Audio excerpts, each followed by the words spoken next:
me looking. On the computer, you have to hit OK. Anyway. Just turn me on, turn me up, and turn me loose.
Hey, y'all.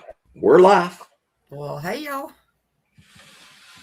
Hello, everybody in chat. Moderators, thank you, everybody, being here. Trying to see who all was in here. How much squirrel? Ed Pop. Let's see. We got several folks already in. Yeah, 56. I'm going to have to put my spectacles on here where I can actually see. Ted, Gary, Pyro. I know I missed some back at the beginning. Brother Billy. Yeah, got Jeff Brother Mack. Billy. Thomas. Gary's Hey, everybody. We got the world's most famous moderator, Gary Spikes. Miss Sharon. Murray Evans. What's up, brother? Anyway, is that Terry Allen? Terry, how you doing, man? Hey, right. Dog. Especially Anyway. before we get too heavily involved, let's go ahead and throw it down right now about everybody that missed out last night on Roger's. Y'all look, if y'all haven't went on Roger's new thing he's posted, he's got a Squatch and Holler podcast. Yes. So y'all go check that out, and it's under Squatch and Holler podcast. You got to top the podcast in. Me and Spencer Misty done his maiden voyage show last night. So if y'all missed that, you missed it out. Yeah, and Heather was on just co-hosting with him. Yeah. So look, guys, go over there and hit like, subscribe. Let's get his numbers up. But yeah, it was just us being us, and he's not doing away with his regular Squatch and Holler. It'll still be like it was. It'll be every Thursday night. He's going to keep that one, but this is just kind of a laid-back show that it's not on the Untold Network. This is going to be just a different thing. It'll be a bonus, y'all. So y'all go check him out and subscribe, please. Yeah, I think his show from last night, I just checked a few minutes ago. I forget what it was, but it was right at 400 views and 137 or 138 subscribers since last night. So that's really good. And you have to understand that on YouTube, your numbers have to be so high before you can like add intro videos and go over a certain time limit and all kinds of things. So please get his numbers up. Everybody go subscribe to Squatch and Holler podcast. Pretty please. Yeah. And one more thing, if y'all are missing out on our Night Owls 1313, me and Misty, our secondary show, our fallback off the wall show, please like, subscribe, go over, check us out over there. And I promise you may pay yourself, but kick over and check us out. And Roger's on there most times with us. 9 times out of 10, usually. Mm-hmm. We have Milkman, several people on. Yep. All right. Well, we need to get started. Yes, let's get this going. Well, the thing about, might as well bring him out, Mr. Neal Ryder. The thing about Neal is he's got so much going on. We've already had him on a few times, but it's like Greg. You could just do show after show with them because they have so much happening. So I think we're going to kind of get into the weeds a little bit about what has happened with the gifting thing at your place, Neal. Is that kind of where you wanted to go with this? I wanted to put that in somewhere along the line, but I can go into anything. I mean, there's so much weird stuff that happens here that it's crazy. I mean, one thing I have noticed though is, and I don't know if Greg's noticing the same thing, when they smell and knock on trees in the beginning, there was, that's where most of it happened. But nowadays they know me, they don't even do a tree knock anymore. I hadn't heard one smell since the time I saw that baby, and I wanted to bring up that baby. Spencer, I was going to send you a picture of a baby's head. Something very unique. Now, I was 7 yards from this baby for a few, I want to say 2 or 3 minutes looking at it. So I got real good detail of its head. What was weird about it was, you know how they say that their face looks flat? Well, a baby, you can still see the nose and the lips sometimes over their forehead. But this baby, the forehead was out further, and it was straight down. From his forehead to the outside of his nose was straight down. I mean, it was like there was extra bone up there, or maybe, I don't know, his eyes were right, but it was just weird because it was just straight up and down. And I was like, wow, his forehead's bigger than a baby's forehead is. And this is the first time I even told that, but it was really weird about the baby. And his ears are flatter and smaller than our ears would be. And I really think that's a lot of times you see people doing witness sketches of Bigfoot. You don't see the ears very much. So I don't know if that's because they really are flatter than ours are. I'm not real sure, but it could be an indication that their ears are flatter than what ours are. That's the reason why it doesn't stick out as much and people don't see it as much. Of course, the hair is going to be covering it, but still, I've seen some people, the hair covering it or not, you can tell they have ears, but some of the people that do the witness drawings, you can't even tell they have ears because it just comes out and kind of goes straight down. But anyway, I did want to ask one thing too. What is the weirdest sound y'all have ever heard in the woods? The weirdest sound. All of y'all, all three of y'all. What's the weirdest sound you ever heard in the woods? For me, I guess Neal would have been when I heard those two that was less than 100 feet from me, and I heard them talking for probably over 5 minutes, and it was the weirdest language, I guess would be the word. But me hearing them communicate back and forth, and it was so rapid and so wild sounding that, yeah, that's probably the weirdest thing I've ever heard. I've heard, it would be hard for me to say one was stranger than the other, but I've heard kind of the, it's not quite like recordings that I've heard from other people about the melodic kind of whistling, singing sound. I've heard something that was similar to that. That was bizarre. I've heard the bionic bird whistle, the loud monotone whistle. And then, I mean, of course, obviously there's screams and stuff, but probably the one that sticks out the most is over on Mark Green's property, Creepy Mountain, the 500-pound owl, because that one was so close that, like, it was doing regular owl calls, but it was also very, very distinctly going, hoo, hoo, hoo, hoo, hoo. And that one, I mean, it was just, it sticks out in my brain because it was so obviously not an owl that it's like, I don't know who they thought they were going to fool with that, but that'd probably be it for me. I had one time, as a kid, I was hunting with my dad. Now, I don't know if this is Bigfoot. I have no idea. Never heard it before, and I've asked people, and they've never heard it either. I was hunting in a bottom and I was watching a family of raccoon coming out. I was right by a little stream, but it was slow moving. It wasn't making any sound. And my dad was down at the other end of it. Tons of deer tracks, tons of stuff. Up on the hill, there was a kind of a ditch bottom type thing coming off the hill. And there's a huge tree up the top. And the Aborigines in Australia have this thing that they do in the air, and it sounds sort of like a helicopter blade. Woo, woo, woo. Dickory-doo. I heard one so loud, and every animal just froze in place. There was one baby that was coming out, and his foot was still up. He did not move. And I did it 3 times, and it was so freaking loud. And I asked my dad later what it was. He says, I don't know. That's the first time we had hunted that property. Yeah. He said, I don't know. It was probably some kind of bird or something, but there's no way it could have been a bird. And he never would go back to that property. My dad would never go back. I don't know if it was a Bigfoot or what it was, but that was one of the weird things.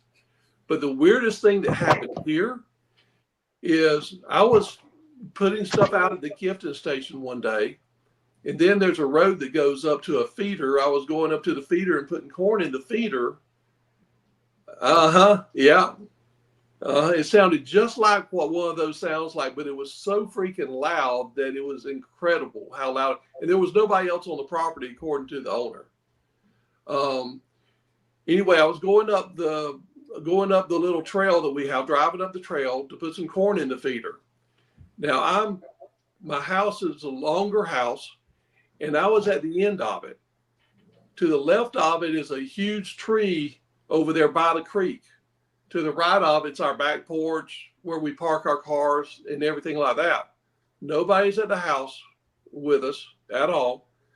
I had no keys with me. The keys were in the bedroom on the desk in there. All of a sudden, in the tree in front of our house, it's real tall by the creek, I heard a car horn honk. It was not a normal car horn. It was my car horn.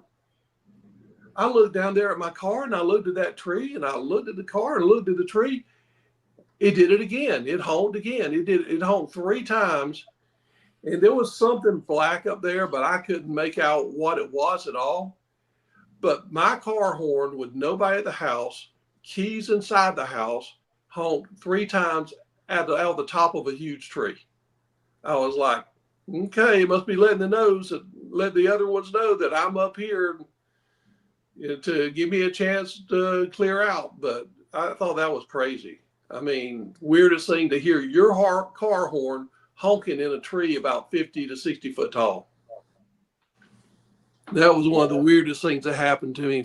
Now, there's all kind of weird, strange stuff, but as far as sounds go, we did have my wife wanted some horses, and I was convincing her, you don't want a horse, because I know how much work they are, and I know that once you got them, nobody'd really be riding them, and you need to ride them all the time.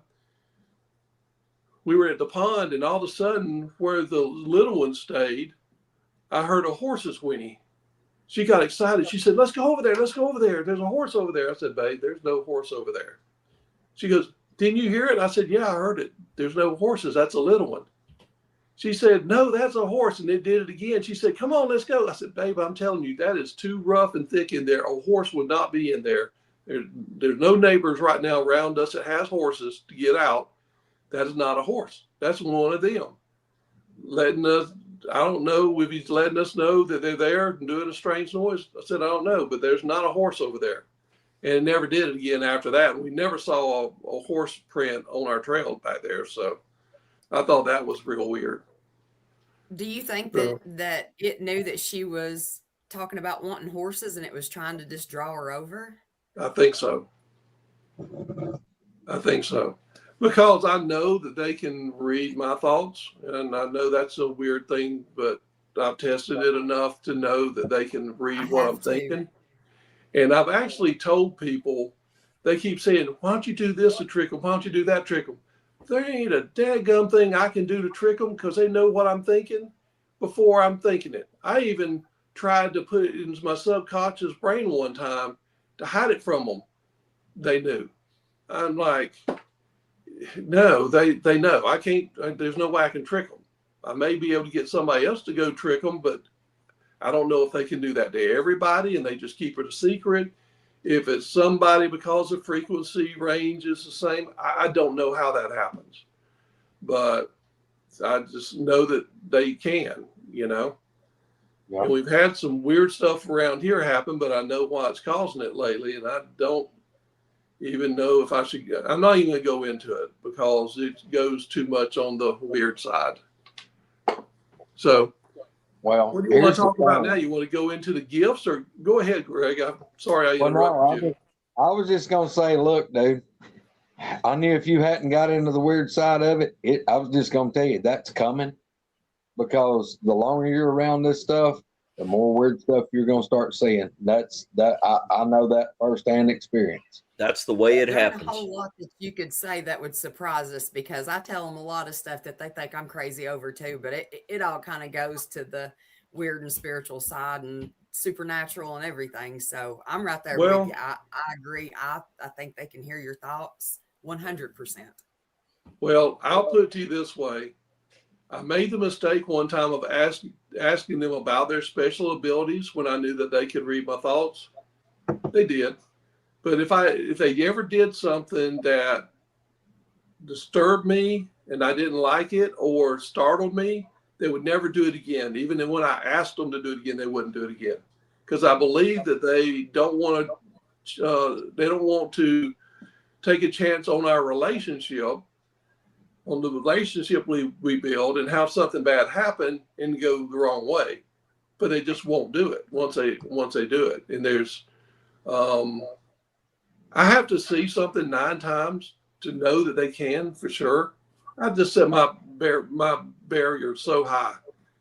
I've got 2 things that I know that they can do. Telepathy is one of them, and there's a lot to telepathy. I mean, they can put a thought in your head. They can read your mind. They can mind speak. They can put a picture in your head. They can get into your dreams. So there's a lot to the telepathy. I mean, there's a lot. And then another strange one that I can go into, because this happens all the time. The gifting station. Before I used the gifting station a lot, I saw a deer, and what's really strange, the big trail that came out, the deer weren't using it. They were jumping the fence on up, but never using the trail that was all smashed and crushed down. They never used that trail. They would jump the fence. They would cross the field and jump a fence over to our side. So I wanted to get a picture of them. This is before I even knew they were here, before they did anything. So I wanted to get a picture of them jumping the fence, because that is so freaking neat to watch one jump the fence. They just do their legs and then they just go boop over it like it's nothing.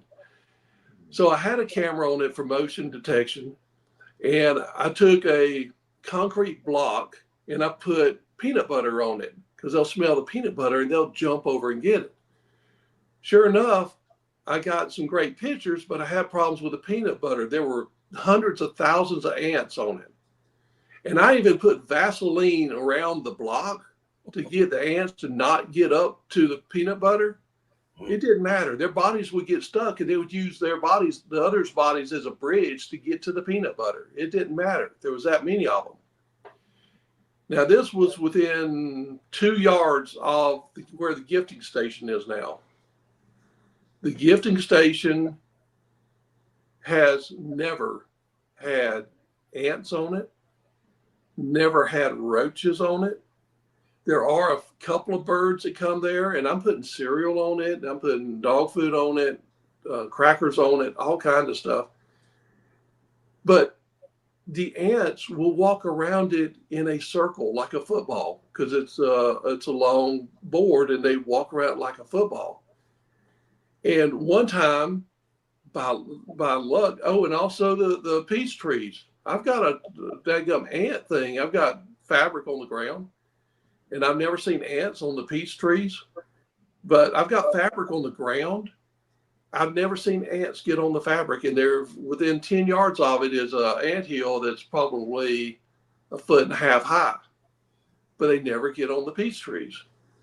So the strange thing was, and there's still no ants down there. You can look around it, off of it, and see ants, but they go around it in a football shaped circle around it. It's weird. And I've checked to see if they're peeing around it. There's no smell of pee. There's no footprints in the grass showing that something walked around it. I've taken a thing to check for different frequencies and stuff. There's nothing that I can detect down there. I don't know how they're doing it. And let me tell you something even stranger about that. One Thanksgiving, we had a bunch of people over, but we had too much turkey and ham. I know nobody else does that except for maybe Spencer, because he likes to cook. He probably had too much. So I took him. I was going to go ahead and put it down there for him. I put it on the back porch. It was out there for a couple of days. And then I went and put it down on the gifting station and for them to get. Well, the night after that I did that, I heard coyotes ambushing a deer right here beside my house in a field. They ambushed it and killed it. I could hear it yelling and screaming. I could hear the coyotes going crazy. So the next day I said, well, that's going to be it. We're going to have buzzards down here all day tomorrow. Sure enough, all of a sudden there started being, I saw buzzards, a bunch of buzzards flying in. They flew, the wind was blowing the back of my house. If you go pretty much straight down is where the gifting station is. These were flying from left to right towards the field. But then they got a whiff of the meat down there because I'd left it out in the heat a little bit too long. They went down there. So I said, well, I'm going to go down there and see if I can get them to brush them away and everything. I get halfway down the trail to where I can see the gifting station. There were buzzards in the trees around it and on the ground around it in a freaking football shaped circle. They were there for 2 days until the ham and the turkey was picked up. They never ate a bite of the ham and turkey because I would go down there, brush them off and look, nothing, they hadn't touched it. And you know, the buzzards, they don't give a crap. They'll go in front of a car and get something. But something was stopping them from going to get the ham and turkey. I mean, they were in a circle around it just like the ants were. Now, let me tell you something even stranger. So I had a guy that was doing pest control for the house. It's the same, talking about the same thing. And he saw a little print out there it was in the where our shrubs are. He was spraying around the house outside, saw a little print down there. He comes up and says, do you have a Bigfoot here? I said, why? He said, well, a cousin of mine showed me some footprints. He said it was Bigfoot, and I saw some stuff like it by your shrubs where it looked like they had gone up to a window. I said, well, yeah. He said, really? I said, yeah, would you like to see a good sized footprint? And he said, yeah, I'd like to. So I took him to the pond because at that time the big female was going in and out of the pond every day. And where she would always take her first step, her foot was wet and really wide, and it would pick up the leaves. So I showed him her footprint. At the time, it was I first saw her footprint, it was 13 inches, 13 inches by 8 inches wide. At the end, the last time I saw her was 14 and a half inches, 8.5 inches wide. So they do keep growing, not like ours do. Their feet keep growing. But anyway, he saw it and it freaked him out. He never came back. So I just went down. I'd learned my lesson. I went down to the gifting station and I asked him, I said, hey, can you do whatever you do to the gifting station here to keep bugs out? Can you do it to my house, please? I said, the guy that did it's not going to be doing it anymore, or he's not showing up. Can you do it? For 1.5 years, I never had a roach come in the house. I never had ants come in the house. I never had flies. We didn't have ever had any rats to begin with. All the same stuff that's off of their thing never came in our house. The first time that I saw a roach after that, I'd called the pest people out because I thought that there was termites in one of the buildings down here, because I saw a bunch of midges flying out and had them check it. And of course, that's free. They don't charge to do an estimate. But they decided that they would go and give me an estimate. And I decided to go ahead and let them spray outside the house just so they could get some money for coming out. I'll be dadgum if it wasn't the next night I had a roach come in the house. The only thing I know is he must have sprayed on the other side of the roach, and the roach had one way to go, and that's in the house. But for a year and a half, I had nothing come in the house. No roaches, no flies, no gnats, no ants, nothing. It was crazy. Now, most people, I told one guy this one time, and he said, yeah, he had heard that before. He said, you don't rarely hear it because most people don't feed them like I do, like the other person was doing. But he had heard that before. And so that's weird. But I mean, you can go down there anytime, day and night, no ants. But if some of that stuff gets outside of that little trail that they go, they'll be right there, and then they'll go off and they just circle it. It's crazy. I don't know how they do it. I don't know. It's got to be, I think it's got to be some kind of energy. It's got to be some kind of energy or something that's stopping them from doing it. I don't know how. I mean, now I do know that 85 to 90% of the time when I go down there, it is stupidly quiet. I can hear some birds way far away, but when I can't hear birds way far away, my ears seem to strain to try to hear things, and I almost get a headache because my ears are straining so hard to pick up some sounds, and there is none. So I hear that. I hear nothing down there a lot of the time. So I know they're either down there or nearby, or because I think that they do that a lot, and they've made hides down there. In fact, in some of the pictures we'll go over, there's a hide because there's something else I wanted to show how they mark some things that are special to them. But have y'all ever heard that? That's just crazy. No, I haven't. Now, Neal, when you were talking about there, instead of like you said a circle, but you said it was like a football shape. So is it like a round circle, or is it pointed on each end kind of? Well, it's circled on each end, but it's like it's going around the race. It's a rectangle 4x8 platform that I have. Yeah. And it goes around them, and it circles at the end, and it comes back, and it circles at the other end.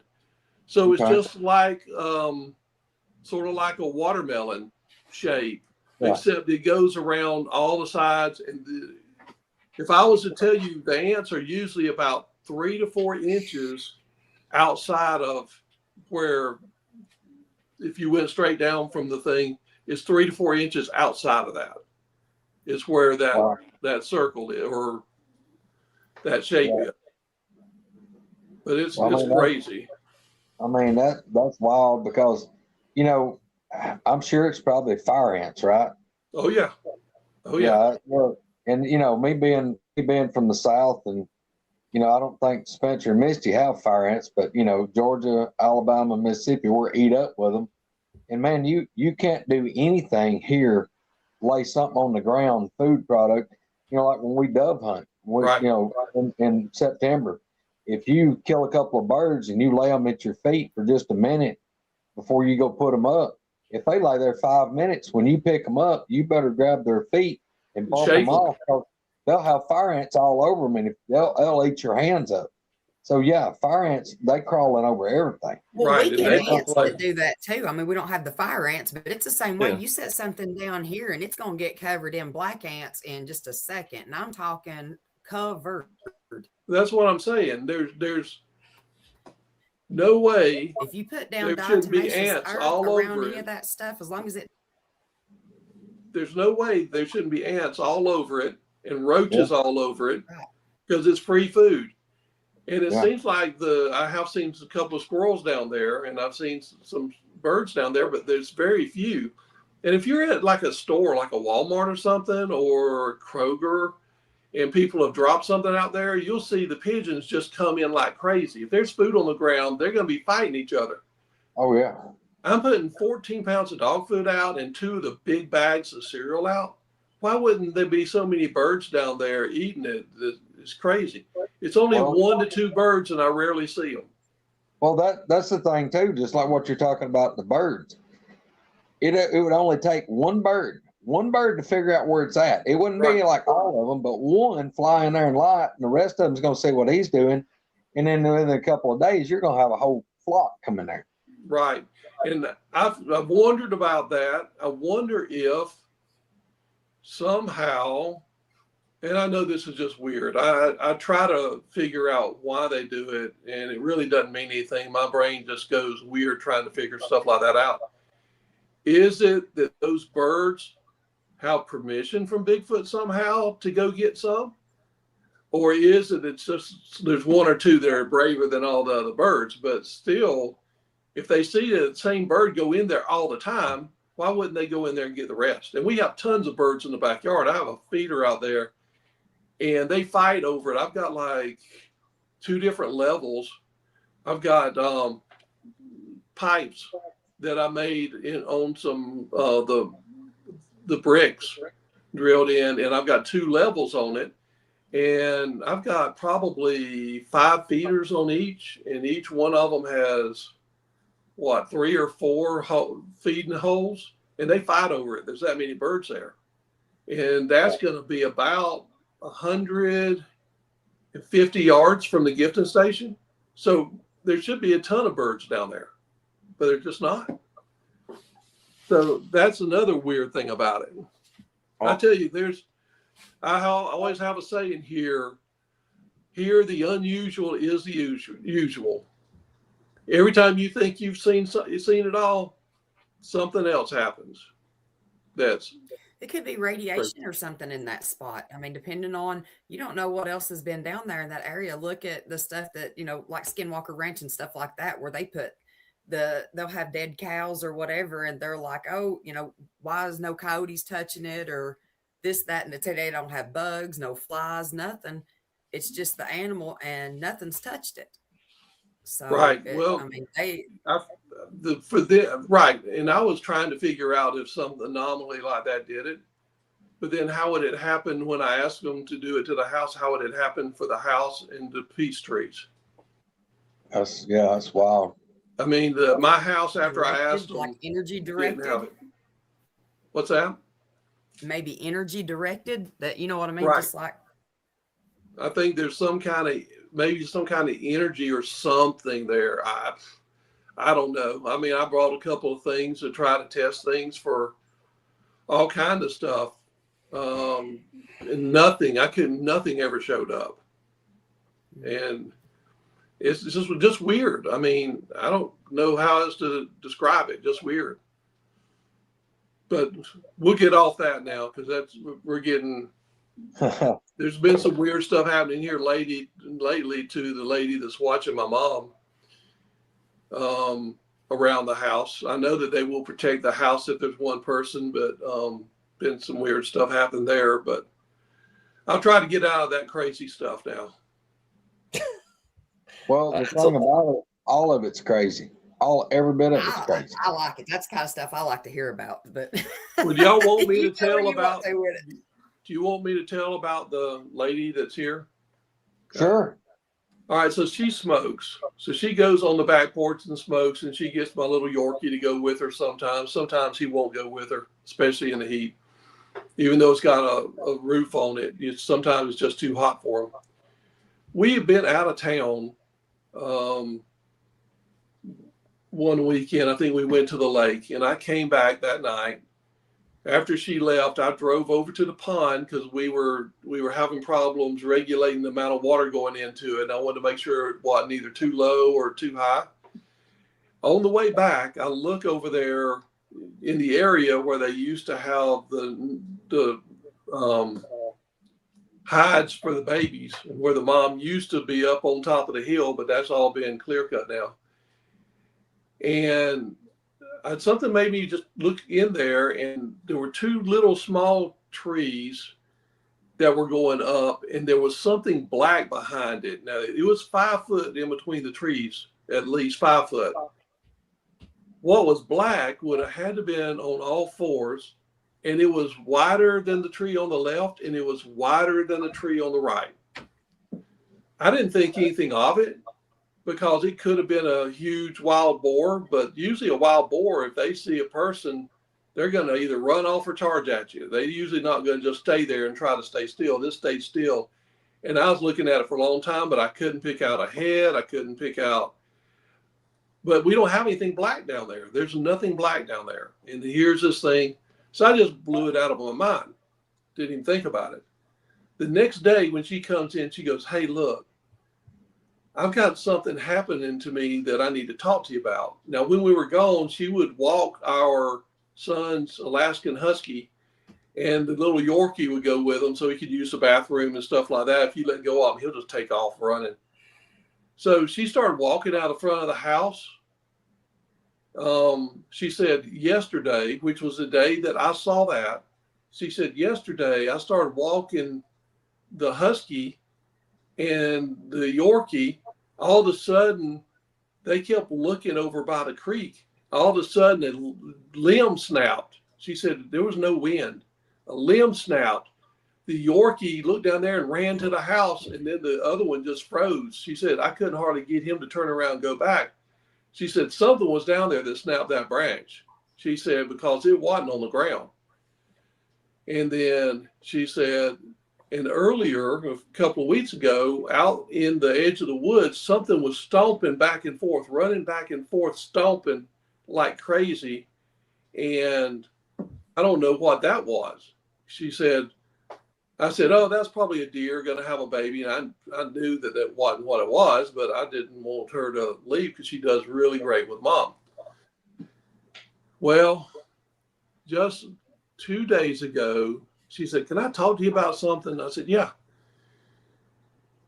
She goes, there's something weird here, but because she doesn't know anything about Bigfoot. She know I do podcasts and all that stuff. I got Bigfoot stuff up in the back. She goes, something's been coming by the back porch, and I can hear it breathing. She said, I've heard it 5 or 6 times, but there's nothing there. Mm-hmm. She said, sometimes when the Cookie's out there with him, he'll run to the door, and when he goes to the door, I go to the door too. But sometimes he just looks at it and just stares at that spot. He doesn't run from it. He said, but it's happened 5 or 6 times. She said, I love working here and everything, but I don't know what that is.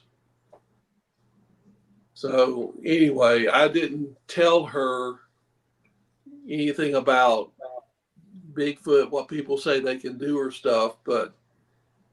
So Neal, what you're saying, that where she's hearing this sound from, that she should, if something's there, she should be able to see something, but there's nothing that she can see, right? There's nothing there.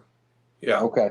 Well, see, look, several years ago, I would have thought that was outlandish and strange till I had one that I had come through the cutover, and it was pushing saplings, it was breaking limbs, it was walking, the bipedal walking, crunching leaves. I could hear this thing ripping through the honeysuckles. I watched saplings pull apart and flip back together, and that thing came over 100 yards, and it got to where a road went out of the field. It was totally clean. This thing, the grass was about that high, and I'm sitting there looking. I done pulled my rifle around where I could just, all I had to do was tip my head and be in the scope. This thing wasn't 100 feet, and when it got to that road, it stopped. And I thought, well, it stopped, and it's making sure the coast is clear. It's checking everything, but I'm just waiting on it. Well, it wasn't just, several seconds later, that sound directly across that open lane, all these sounds start back up. That thing crossed that opening, and I never saw anything. I didn't see a shimmer, a shine, a shadow. There was no disturbance in the atmosphere, like the mirage not like the heat. Nothing. There was nothing that I could visually see across that road. And on purpose, I made sure I didn't blink. I didn't do anything. But whatever that was a physical something, because it was shoving all this stuff out of the way and breaking limbs. That sound absolutely stopped on the right side of the road. And several seconds later, the same noise continued on, and I'm seeing the same stuff happen, and it leaves. It goes on. I can't explain that to anybody and expect them to believe it, but that is absolutely what I witnessed. So what she's talking about, the breathing and looking, and it's right here, I understand. I mean, I had one day that growled or huff growled at me. It was open hardwoods, and I one of the few places that I hunt that I could see. Right. I could say, 75, 80 yards. And this thing huff growled at me enough that you felt it. And I whirl and look, and I'm expecting something to be less than 20 feet. It's right here. There was nothing there that I could have hid behind. I mean, the biggest trees was maybe this big around. I critiqued everything that I could see in a half circle around me where the sound came from. There's nothing there. There's absolutely no way. I'm looking up in the trees. I have critiqued everything as far as I could see. That thing was right on top of me. I never saw nothing. Well, I'll tell you something else that's weird. A lot of times the dogs out in the pen will be going crazy barking at something. My Yorkie will be in the door looking at the same spot in the yard or same direction in the yard that they're looking. And I'll look out there and there's nothing there. Absolutely nothing there. But they're barking both at the pen and here. They're barking in the same direction where you could draw a crisscross and know exactly about where it was. Not only that, but you know how the cars have on the mirrors, if there's a car beside you, it'll light up to let you know that there's something beside you. Yeah. Okay, so it takes a few feet before it'll pick that up, but it's close. On 3 different occasions, I've been backing out of our parking lot, out of where I park, and that light goes off, and I'm looking at it and going, what the heck? I mean, the closest thing to that is about 20 yards away. And it's not going to pick up something 20 yards away. It's going to pick up something close. And then I'll go back and it'll stop. And then I'll come forward and it'll go off again. But where it's going off is a different spot than where it went off the first time.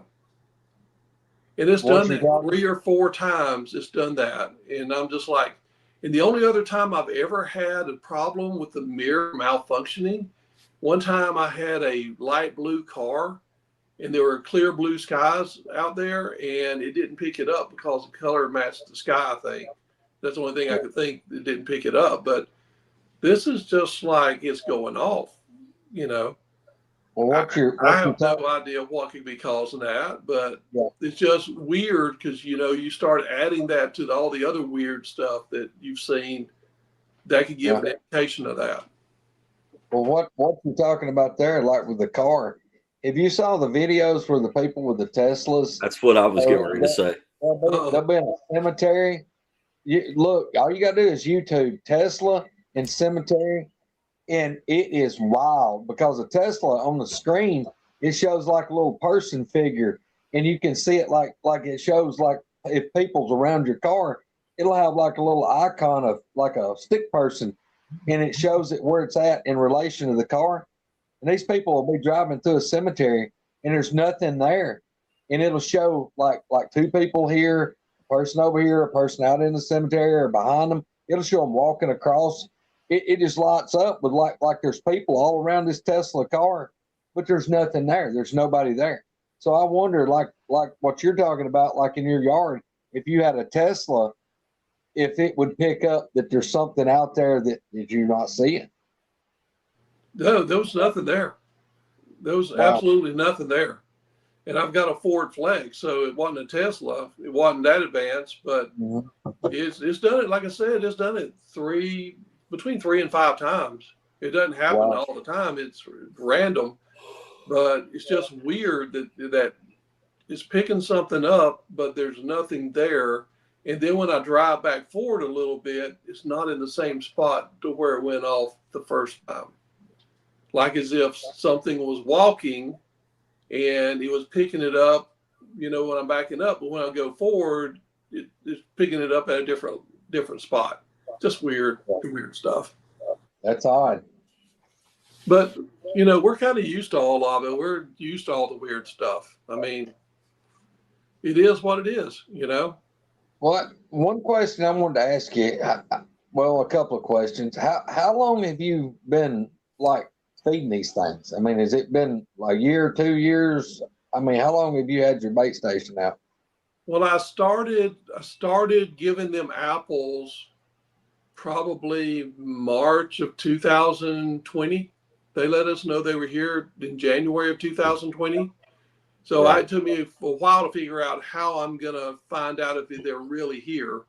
And I finally decided to put 2 headless nails up in a tree right by that big trail where everything is squished and take 2 red delicious apples and stick on them.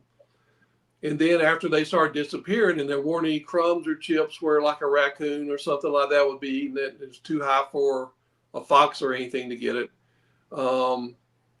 I started scraping off underneath it until I got down to the spongy, deteriorating leaves. And that's when I was able to see the 16 to 16 and a half footprint under the tree to confirm that that's what it was here. Because I always go by the motto, trust but verify. So I've been told that it's a Bigfoot, but I wanted to prove that it was a Bigfoot. Yeah. So it wasn't until June of 2021 that I made the gifting station down there.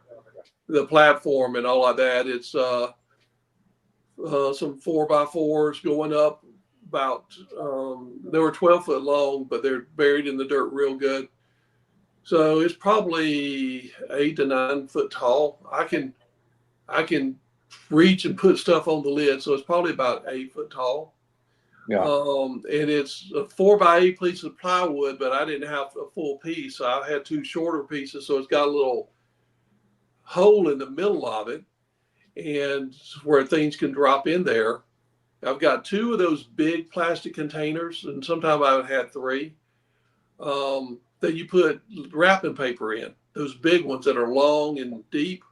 That's what I would put the food in. And I tried all different kind of foods. And I was young and dumb in the Bigfoot stuff. I thought at that time, they were just another animal like a deer, raccoon, anything else. You feed them, they'll eat and go away. It wasn't until later that I realized that, hey, you weren't really too smart about that. You didn't think about that enough and find out from others what their thoughts were. Because I really wanted to learn as much as I could about them. I wanted to learn how they eat, what they like to eat, all that kind of stuff. And so and I've never had anything negative happen. I mean, they let me know when they're out. I missed several days and they're out because they always run out. They'll eat. Okay, listen to this. When I put food out, this is normally what I'm putting out right now. Okay. 14 pounds of salmon flavored dog food, 2 big bags of cereal. And I've got 3 different types I like, but they really like the peanut butter crunch cereal. 2 bags of that. 2 of the 15 packs sweet and salty peanut granola bars. 2 boxes of that. So there's 30 bars of that. I put 2 boxes of Ritz crackers with peanut. And then I put Nutter Butters. I put 2 packages of Nutter Butters on it. And then I put, is it a 6-pack or 8-pack of applesauce, the little containers. I put 1 pack of that out. I'll put some on that. I've got it where I put some stuff on the roof because I've got stainless steel all the way up on the legs and then above it to the roof to try to eliminate raccoons as much as possible. And so I've been putting stuff on the roof so I can be sure, okay, well, squirrel may can jump from a limb far enough, but I don't think a raccoon will. And so I put the peanut butter jar up there. Oh, I also do a peanut butter jar, a jar of peanut butter. Yeah. They'll have that all gone in 2 days. Well, see, what you're talking about, the peanut, See, I had them basically suck out over 3 gallons of peanut oil out of my big cooker out here on my porch one night. But that's what we'd fried fish in, was peanut oil. And dude, there was not a drop of oil on my porch. They didn't spill nothing. But that big thing, we'd had, I think I had 6 gallons maybe in it. And I had the lid sitting back on it. And of course it had cooled down. It sat there for 2 days with the lid on it. And I was gonna, siphon it back out and save the oil to cook fish again. Right. And when I walked up there, they had picked the lid up off of that big cast iron wash pot and set the lid about 6 feet over it. It was sitting on the picnic table. This is an aluminum lid like that thick, and it's that big around. They had set the lid on the table, and the level of oil that thing had dropped probably 12 inches in that pot. And it was at least 3 gallons of oil gone. But I don't know if they leaned over, stuck their head down, and used their lips, sucked it up. Whatever they did, they didn't spill. There was no oil spilled anywhere on that porch at all. Not a drop. Well, I will tell you this, the jars of peanut butter, at first, I got my wildcat trying to get in here. I've got a wildcat, black and white cat that adopted me. My wife's still mad about that, out there meowing for me to get it so we could lay across my chest and go to sleep. But the peanut butter jars that I had originally, because I put a bunch of them out there, the first 40 or so never showed back up. They just disappeared totally. They take the label off of it, they take the lid off of it, and it's gone. The only place I found on the property any of the jars are, again, the banks on the creek is 8 to 12 foot, depending on where exactly you're at. And where they've got some trails that go down to the creek to cross, I found some right at the top of the bank on those trails where they go down there. So I'm wondering, since that's the only place I found them, are they using them to drink out of like we would a cup? Now, I can tell you this, they will use our stuff for their good. We had, man, I'm getting off into so much, but that's just the way it is. We put 2 chairs by the pond one time, same exact chairs. And one week into the other. Now, that week we didn't have any high winds, we didn't have any storms. When we go back the next Saturday, one of those chairs, and also our pond was cut by bulldozers, so the sides go straight down, and the water at the bottom is 3 to 4 foot deep, right at the edge. One of those chairs was sitting straight up, right there off of the bank. Now, the other chair was exactly where it was, and it's the same exact chair. There's no way that chair should have flipped over twice, and not had enough momentum to flip over in that water, but it was sitting straight up and down as if something had set it down there and had been sitting in it, just chilling in the water. And we didn't have that happen just one time. We had 2 heavy duty green plastic chairs down there. One of them was at one end. It ended up in the shallow end, which there's no way it could have got there. The water's not deep enough for it to get there without being carried there. The other one was totally gone. And we've got a little metal building they used to put hay in a long time ago across the creek. The other one is behind it, tipped over. And wow. That's 2/10 of a mile from the pond to behind that little place where they were leaving hay. So wow. They will take your stuff and use it to their benefit. Also, the stump feeders I have, they will move those. They only move them about 5 foot at a time, but they will move them gradually to get it close to the woods. So if something's coming out to get it, they'll grab them. And then a little while ago, not too long ago, this year, I had the big trophy rock down there. They didn't move the stump feeder, but they moved the trophy rock over close to it. because they love this time of year. Our soil is so weird down here, mineral poor. They have to have the salt to digest the stuff better. Kitty, go to the bedroom and lay down. Go. But you carry the trophy rock close to the woods, so something will come out and lick it, and they can grab it. So they will use your stuff not to play with. I've had a juvenile take a shovel out of our barn 3 to 4 times, and he'll take it and put it on our trail over there. He'll take it, put it by the pump over there.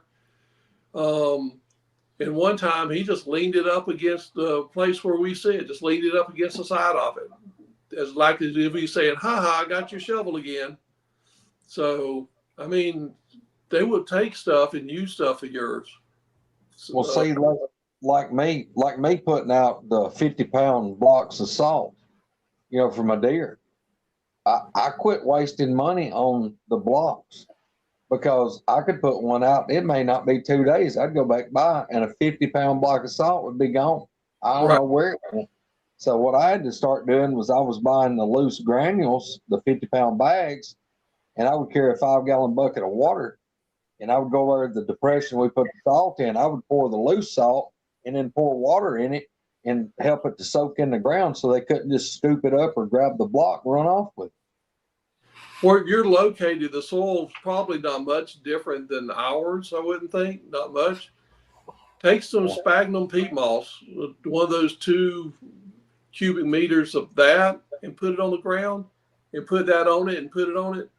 Man, deer love that sphagnum peat moss, and when that salt's on it, oh my gosh. They'll stop there first before they go to the corn. Wow. They love the corn. So try that and see how that does. Okay. Well, Neal, you was talking about said that they would let you know when the feeder was out. What did they do to let you know? I mean, did they get restless? Did they get, agitated? That's exactly what I was about to ask. Yeah. Look at there. 2 ways.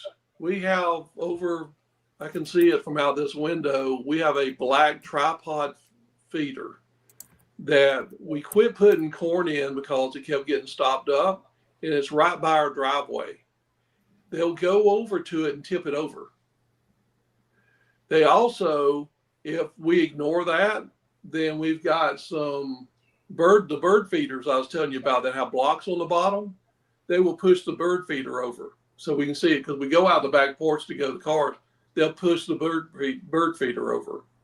Well, I was going to ask you if you wasn't feeding them, if they got violent. I mean, have you guys ever just not put anything out at all for a while to see what happened? And I mean, because we've never. If you're feeding that much, that's a lot of food. I know, and I think that, along with all the other stuff we did, is why they started a nursery here. So by accident, I think it caused them to, besides it being a safe place, you got all this extra food. I'm drawing in the deer, drawing in the squirrels, got birds here, got all kinds of stuff. I think all this stuff, got fish in the pond now. I think all the stuff that we did had them start to, right. They had food available. They had everything they needed, a safe zone. So they started bringing them here. But I've never had anything aggressive done. As a matter of fact, they patterned us so much that if we go somewhere for a week's vacation and we always go in my car, they know when my car's not here, they know they're not getting anything. So when we come back, they'll usually do something like they'll slap the barn or something like that just to say, hey, don't forget about us. They've never let a dent in the pond. Now, I do have a knuckle dent in the door, because I had a little one.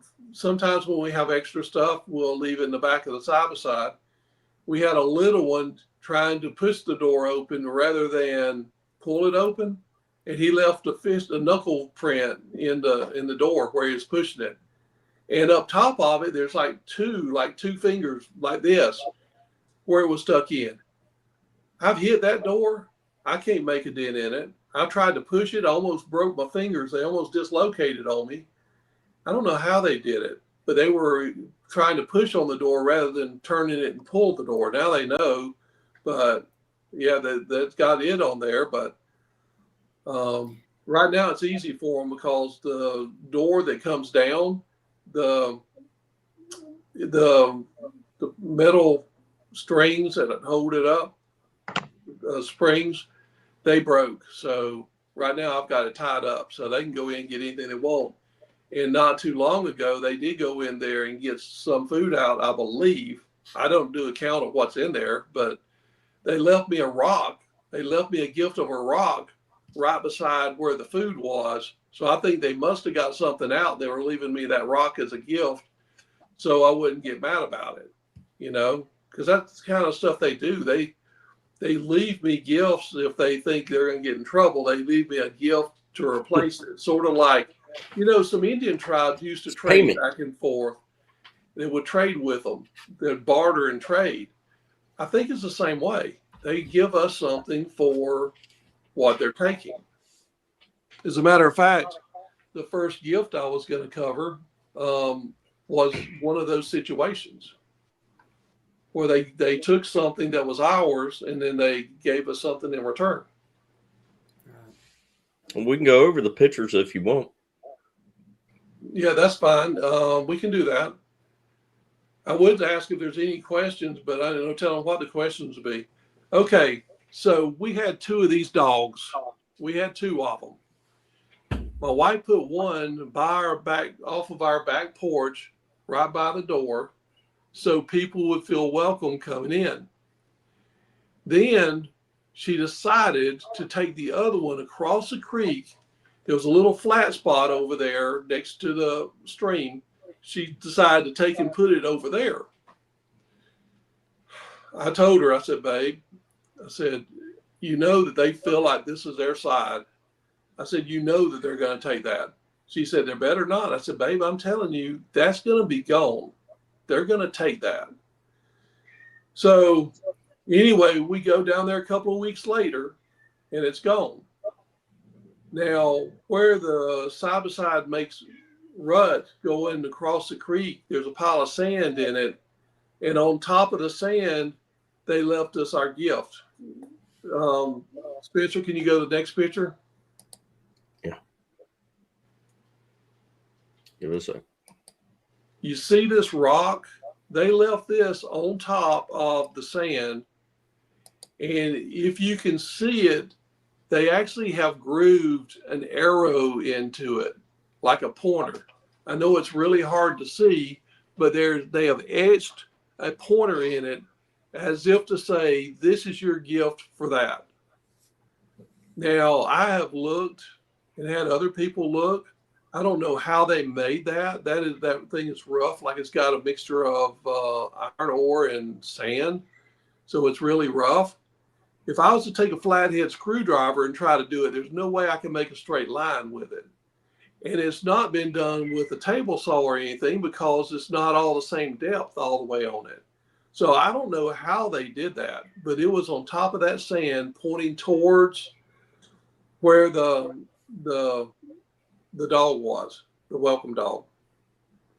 Isn't that kind of crazy? I don't know. Some of the stuff that they have made is truly amazing. I have no clue how they did it. It's just crazy. This one is crazy, but some of the others are even crazier. So, can you see, Spencer? For 2 questions. First, can you hear the cat trying to get in the door? Barely. Okay, good. At least it's not bad. And can you see the line on the rock? Yes. Good? Yes. Okay. All right. Yep. And anybody watching on their television, a bigger screen will be able to see it. Okay. All right, good. Now you want to go to the next one? Okay. This, I've told y'all before, we don't have any arrowheads here. This is the shape of an arrowhead, but it's not an arrowhead. It's not been chipped away. One side's much thicker than the other side, but this was during the nursery time.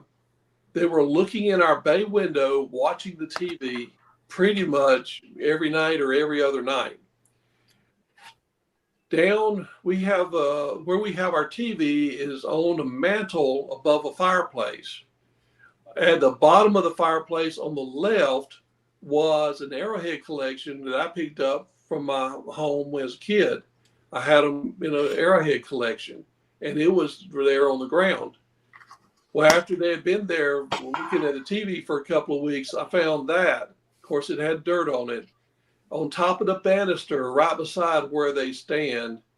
And I call that my ET gift because it looks like a little heart. The inclusion in the middle is like a little heart. And it's like what kind of stone would you say that is? I think it's some Quartz. kind of quartz. What is it? Quartz. Quartz. That's what I was thinking is quartz, but it's not clear. It's that color, but it's got that inclusion in it. But they left that there for us as a gift because they like watching TV so much. And then the next picture is kind of the same thing, but not the same thing. When we always put our Christmas tree up at Thanksgiving, this is sandstone. After we put our Christmas tree up, a week and a half to 2 weeks after that, they left this for us, which looks like somehow a Christmas tree grooved into a sandstone rock. Don't have a clue how they did it. Did they do it with their fingernails? Did they do it with another rock? No idea. But it was left for us, and it just looks like a Christmas tree. What do you mean? Like as if they was saying, they like the Christmas tree. It looks Did your to me Christmas like tree it's have lights on it?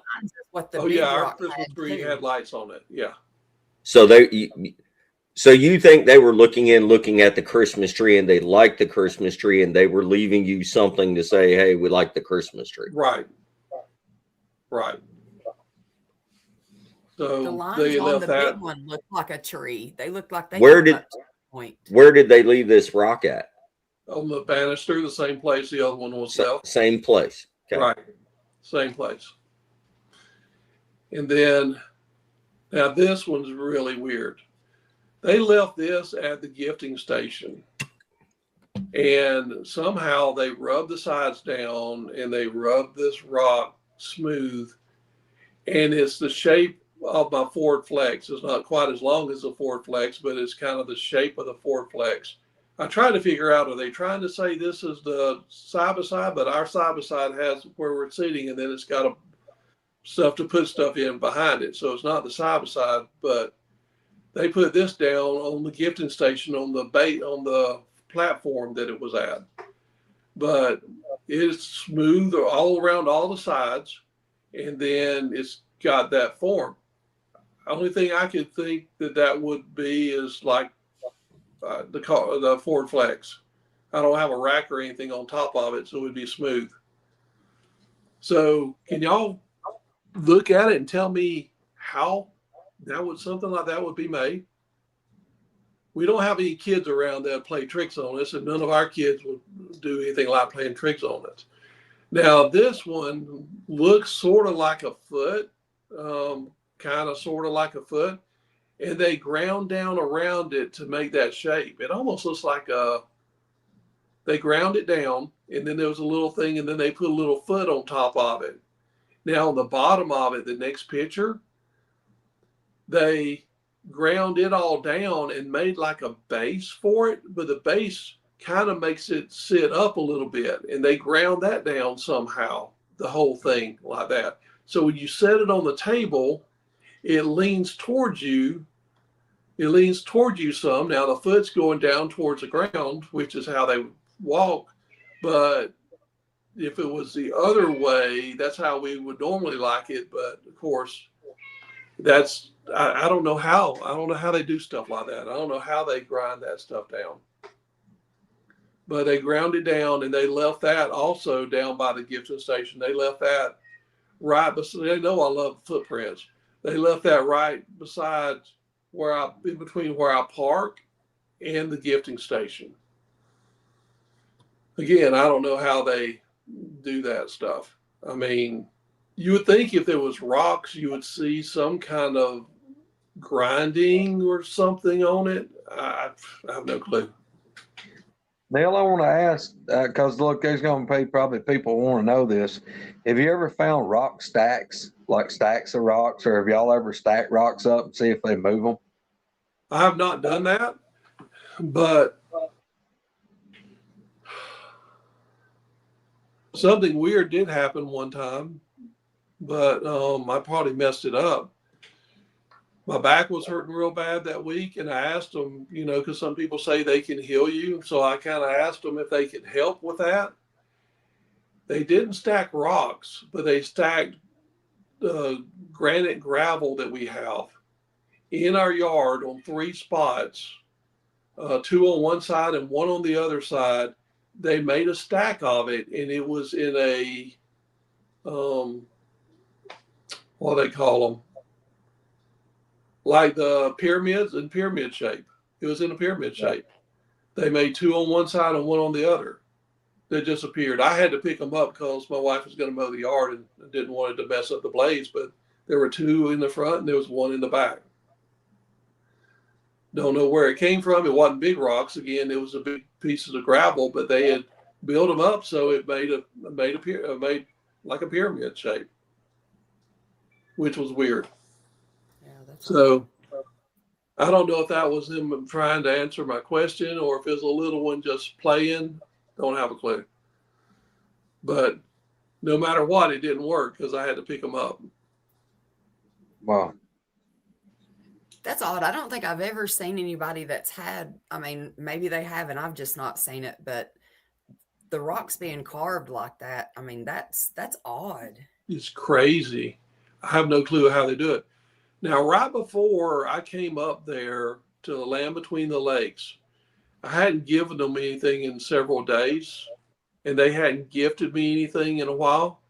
So when I did go to take something down there were 2 little cardinal feathers, one where each wheel would be pointing. And I always know if they leave it because it's always above the ground. All the other rocks are mashed into the ground.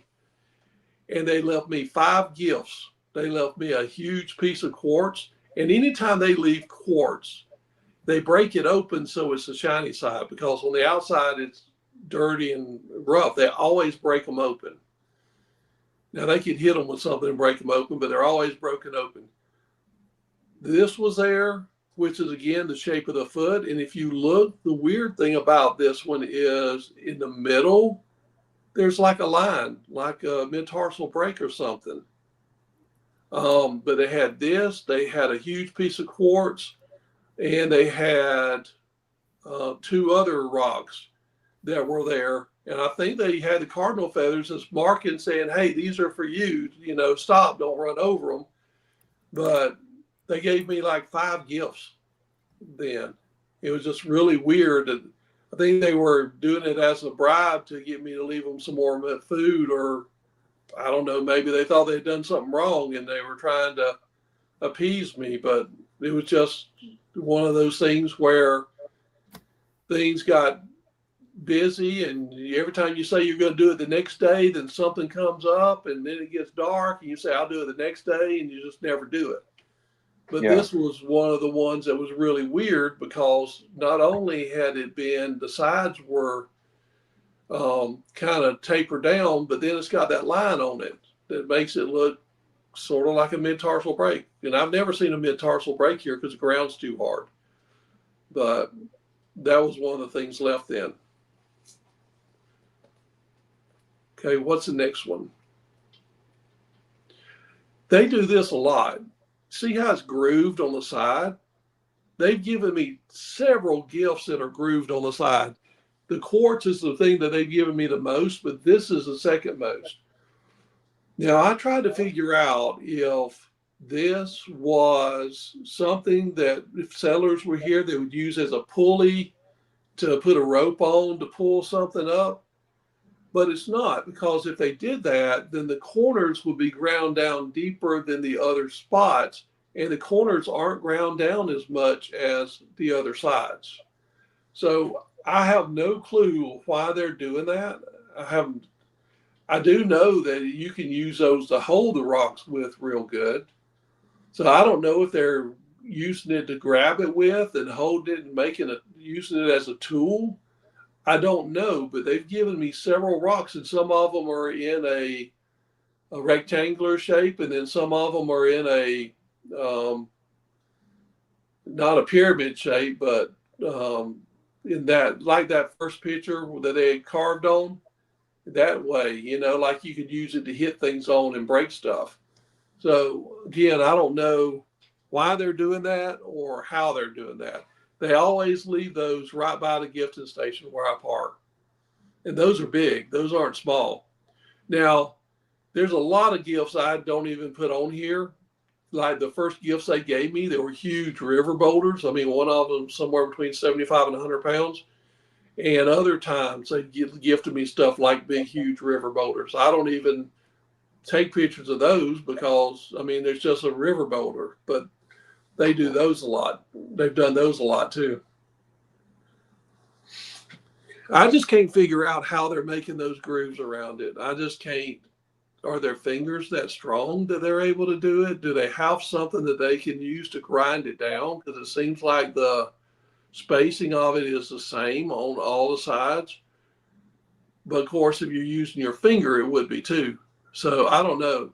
Does anybody have any suggestions on how they would do that? I would think with another rock. Spencer, you think there's another Muted, rock too? Spencer.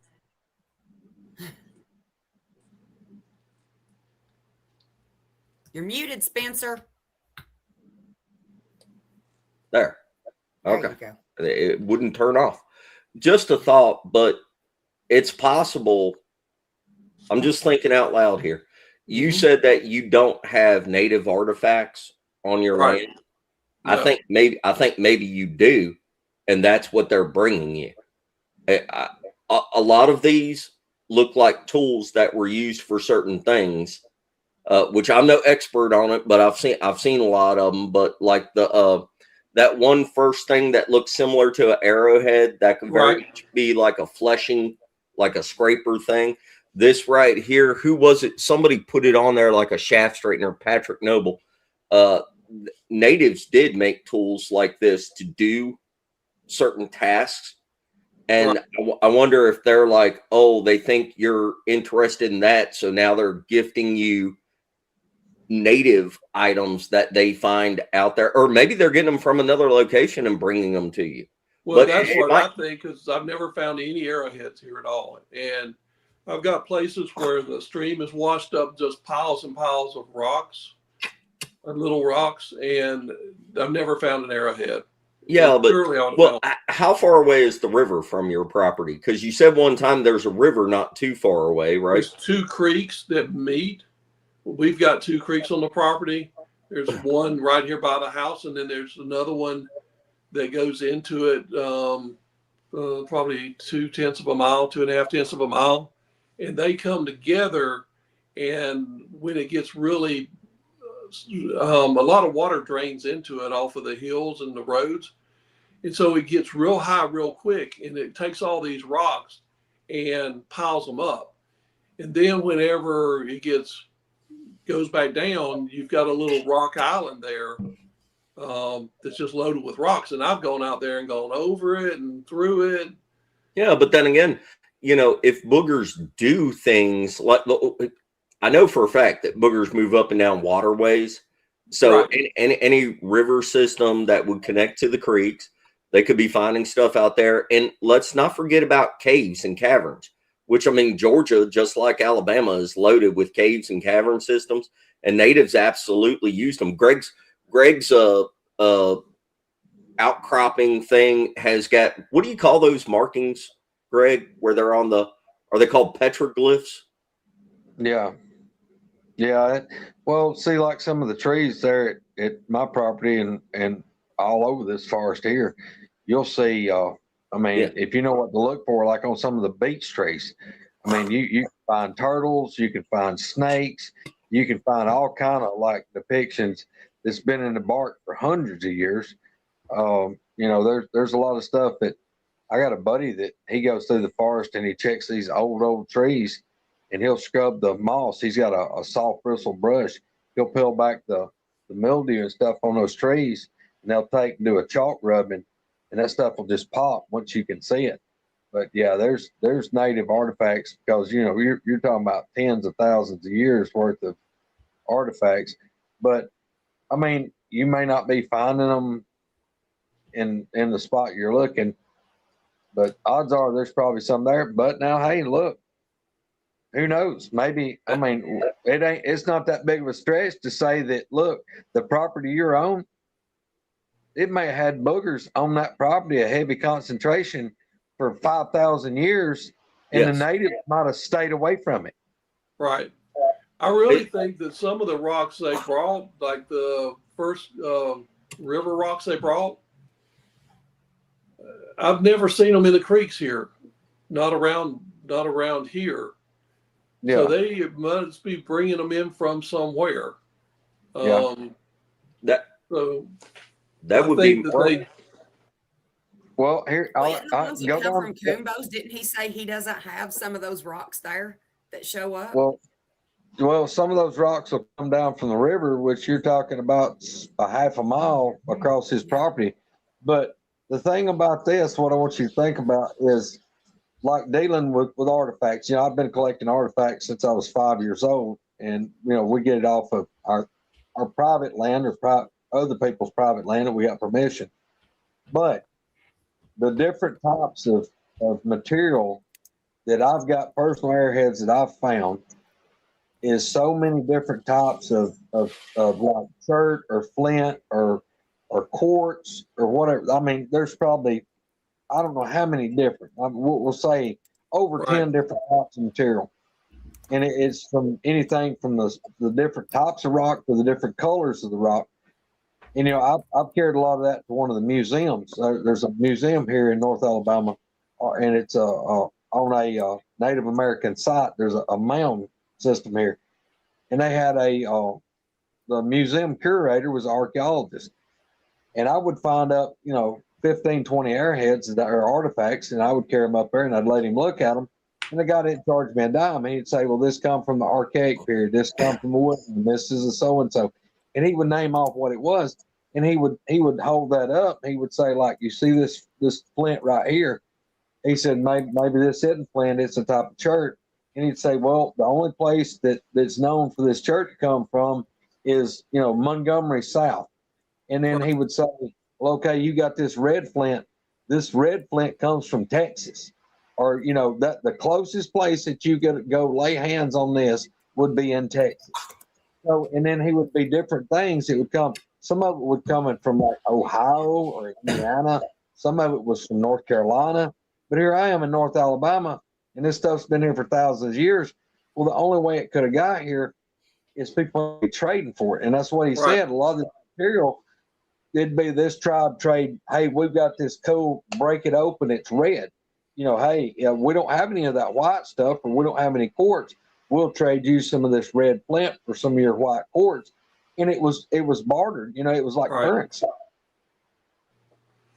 Yeah, it could be broad because I've had people tell me that before, that they may be bringing this stuff in, to you to give them to you. It may not be anything that's right here. Well, it would make sense that they're giving you a gift, a payment for what you're doing for them.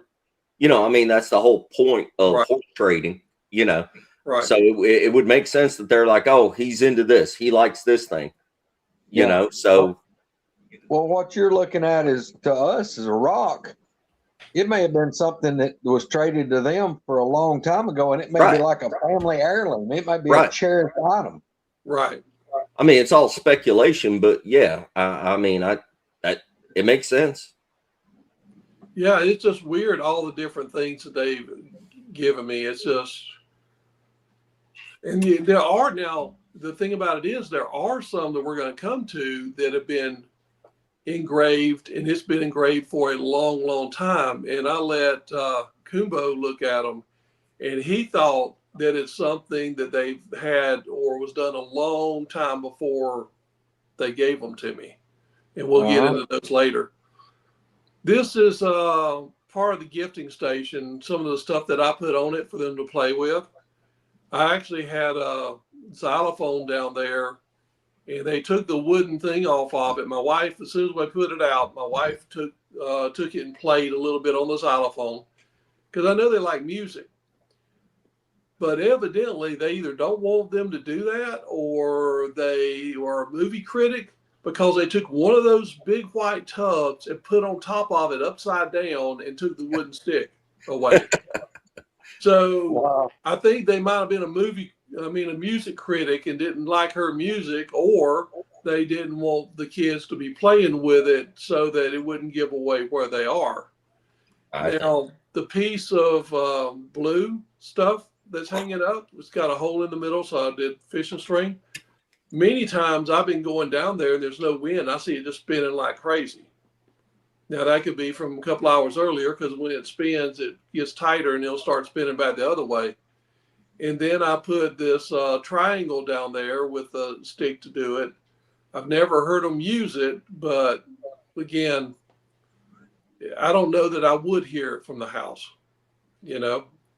But that's just some things I put on there. Those boxes I made originally, I had one on each end. They open up, and inside there's a thing at an angle, so you can put food in there and it slides down. Originally, it had like 6 to 8 layers of polyurethane on it. I was going to try to get their fingerprints. And like I said, I can't keep anything from them. They did one time, they got into it when I put stuff in it. And then I started trying to look for fingerprints, and they either figured out what I was doing, but they never went in them again. I could leave food in there, and they'd run out of food. They leave that food in there. They wouldn't go in them again. So I just leave it at the end now, and I put stuff on it. If you want to piss off the parents, put a drum set out there and see what happens. Yeah. Hey, you know, I know a person that doesn't want to come on the show and talk about some of their stuff, but they sent me a couple pictures. They took a Rubik's Cube. Yeah. They took pictures of it all the way around, and they would set it out in their area where they were leaving food.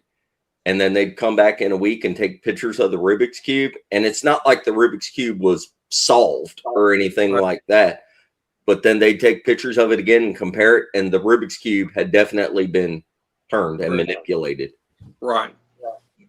I try to leave things like that. As a matter of fact, Spencer, you asked me to leave something down there for them to take, and they did take it. Now, I've got a blue car I left down there. I didn't see it. I didn't see it when I put stuff out the last time, but the time before I saw it where it was on the ground. It's a dark blue. It's not a light blue. It's a dark blue, but I don't know if they've taken that or not yet. Somebody said leave something blue. This is one of the ones. It's got like a shield on it that has been done for a long time, but it's got like a shield form engraved on it. And I have no idea what that means, but that's one of the ones I think that Kumbo thought that had been done a long time ago, and they had it and left it for us as a gift. Maybe they're relating Indian stuff to us as we had all those arrowheads at the fireplace. I don't know. Well, let me tell you what I just had this lightning struck moment. I wonder what would happen if you took a picture of yourself, like a self portrait, selfie, whatever. Print that thing off on a piece of paper stock, picture stock, whatever. Take a picture of yourself and leave it down there and see what happens to the picture of you. See if they take it with them. Okay. That several people do that and leave that out at gifting sites. What happens to them? Well, I've been told different things. I'm not sure what to believe of it because I've never done it myself, but several people have claimed that, like, if you take a picture of yourself and draw like a Bigfoot, like right beside it, and you put it together, that supposedly, you know, it entices them to want to show themselves to you and all that kind of stuff. But I've seen stick structures that were built right where the pictures were. Right. I just don't know if it was man-made or if a booger did it. Just to let you know, Spencer, I got 2 of your friends eating just out my window. Got 2 deer out here eating clover out of my front yard. I'd like to see my 2 again. I was wondering what happened to your two. They just got big, and they might have gotten hunted. I'm surrounded by hunting leases, so Right. they're probably not with us. Now this is another one that looks old in the rock, but it's kind of a TP shape. Stuff just got a line across at the bottom, but it goes on up on each side. Well, it's kind of got a TP shape to it. hey, Neal, you know how you said that they did the gravel in the form of like a pyramid? Yeah. So on this one, you can kind of see the triangle, right? Right. It makes like a pyramid shape. On this one, on the outside edges, you can kind of see a triangle, right? Yeah. Not that one. Not that one. That one's kind of shaped like a triangle. That one is kind of shaped like a triangle. Right. That one definitely Right. is shaped like a triangle. That one not so much. That one definitely has the triangle in the middle of it, and the rock When is they lay shaped 'em like a down? triangle. When they lay Huh? them down, do they all face the same way? Do they like? Have you noticed that if they've got the triangle mark, do they look like they're all facing a certain way? The point. I've never really looked at it like that. I'm not sure. I'll have to go back and look at them and see. Okay, this is a hide they made right across the creek from the gifting station, and you see that white stick that's in front of it. They've Mhm. snapped that off, and that's a marker for it. Things that are important to them, they use that kind of tree to make a marker out of. They just snap it off at the top because the top was never over there, and the other one is by the pond was never over there. But that thing was made by they took a small pine tree and bent it, and they put a huge rock on the end of it to hold it down, and then they put that brush up against it to make a hide. And they would lay down there, and when I put stuff out, they would be the first ones to get over there.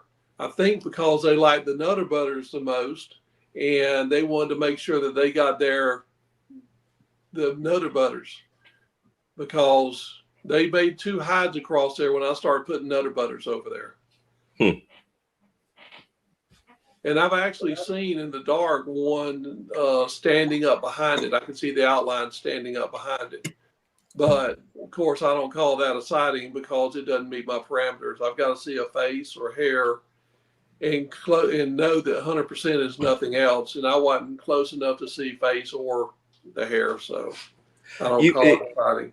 You had said in an earlier show that you've already kind of told them that you agree that this part of the property is theirs and you'll stay on your side. Is all of this stuff on their part of the property? That the right there is, yeah. And where my wife put the dog was on that side of their property that I don't go into. What I do on their side, I go in the road and I go in the road back to the creek, all the way to the pond. But there's a little section on the other side of the pond and the woods there that go all the way back to where there's some old structures, which I think they may have used some of those old farming structures to stay in. I don't go in that area. I just let it be. But you stay on the man-made paths and everything and let them have their privacy in that section. Right. Exactly. And what I told them was, I don't want you to hit our house. We just kind of made parameters. What I don't want them coming in the house. I don't want them hitting the house. Kind of set up parameters between us. And they've never done any of the stuff that I asked them not to do. Now, this is a strange one. This thing's been broke off about 12 to 15 foot up. I don't know where the top's gone, but you've got 3 sticks leaning up against it. Now, I don't go in that area because there's a little hill behind it to the left. Pyramid. And I think they have a structure over there because I've heard them several times break branches behind that one. Also, they put a X on the trail that goes to that. That's where the bulldozer goes through. They put a net there on the ground, and then they put up all kind of sticks there so they could hear it if I tried to walk through break. And then they even took some trees and snapped them off that made like a little hinge for me to have to walk through, like a gate, like you walk through into a stadium. They put things, broke them off where they were straight across. And so it would, they do all kinds of stuff like that. And they give me hints. Okay, I'm able to pick up on a lot of the stuff. I'm sure I'm not able to pick up on everything, but they let me know certain ways how things they don't want me to do. And I'll tell you a great example of it. Where'd my little deer go? Anyway, one day I was crossing the creek and I went to the other side and I felt like something was looking at me off the road. So I got off the road and took a picture because something black was back there. About 40 yards off of it. It was standing up kind of in the open, but I took a picture of it. And it's the shape of a person, but it would only be about 4 foot tall. And it's really within 15 yards of the hide that they had. And it's not clear enough, so I don't really show it. But I got that picture because, again, there's nothing black in there. In those woods, there's nothing that's black. What did they do next?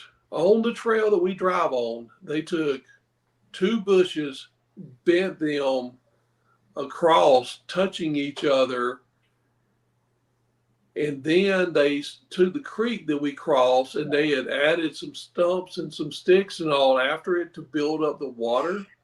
I think what they've done is they've made a warning system. From where the water is to there is about 10 seconds, and from where those things are bent over, and it hits perfectly on the metal bars that go up on the where we sit. So it goes clank when you hit them. I've cut them down now, but it goes clank. Both ways is 10 seconds. It's almost like they made a warning for themselves that when they hear it, they got time to hide if they're out in the open.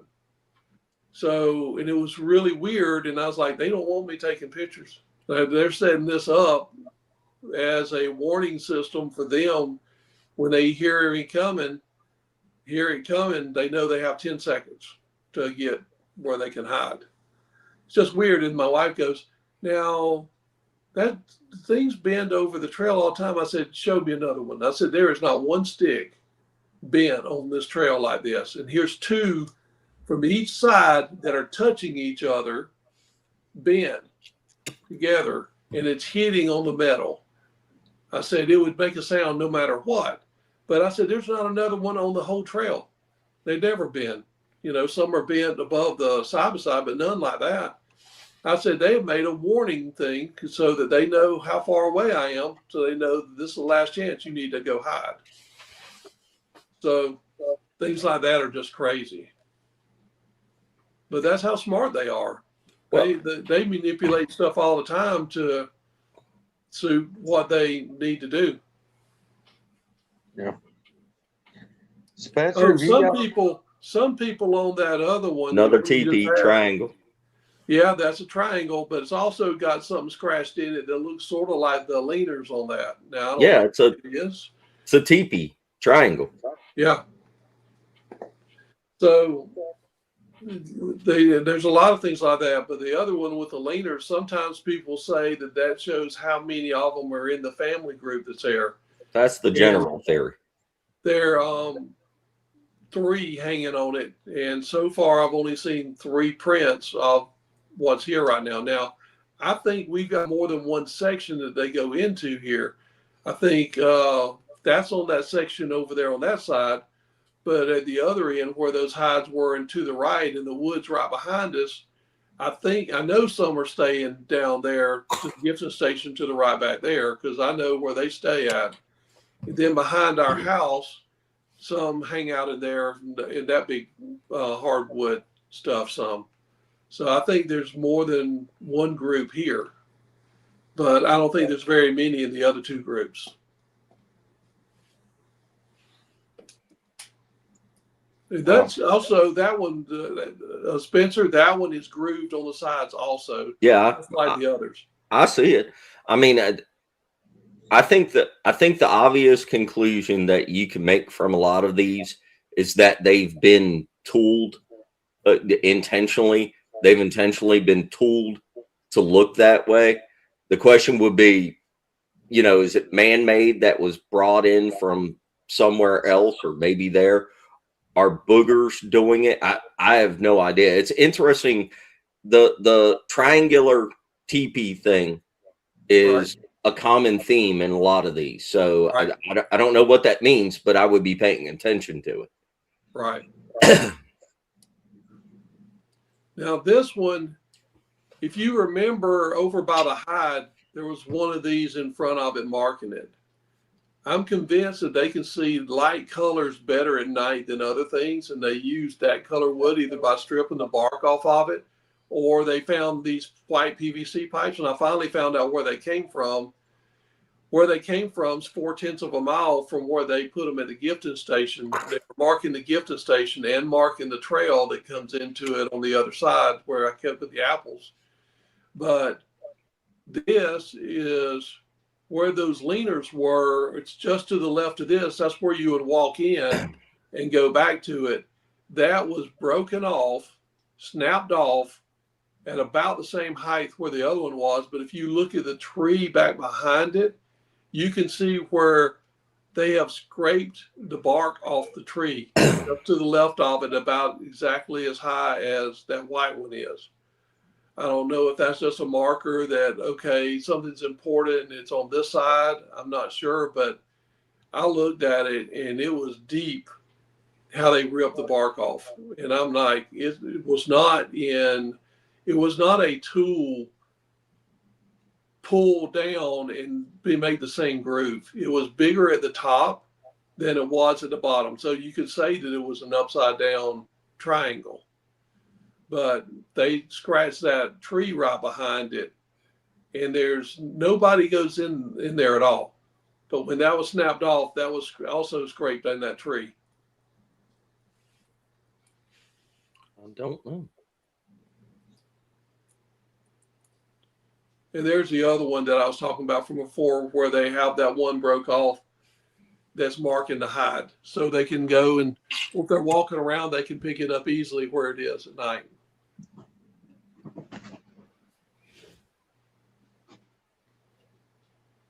And I know a lot of people might not find this kind of stuff interesting.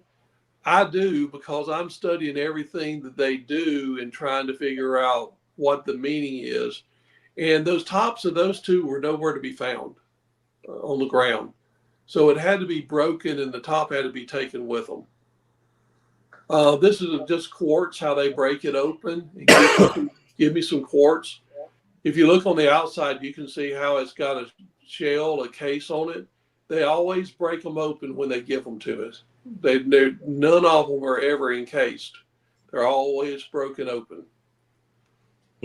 Which I think is really neat. How are they doing it? I don't know. Are they hitting it with another rock? Are they squeezing it and breaking it?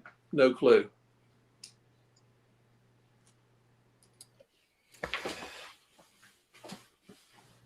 It's interesting.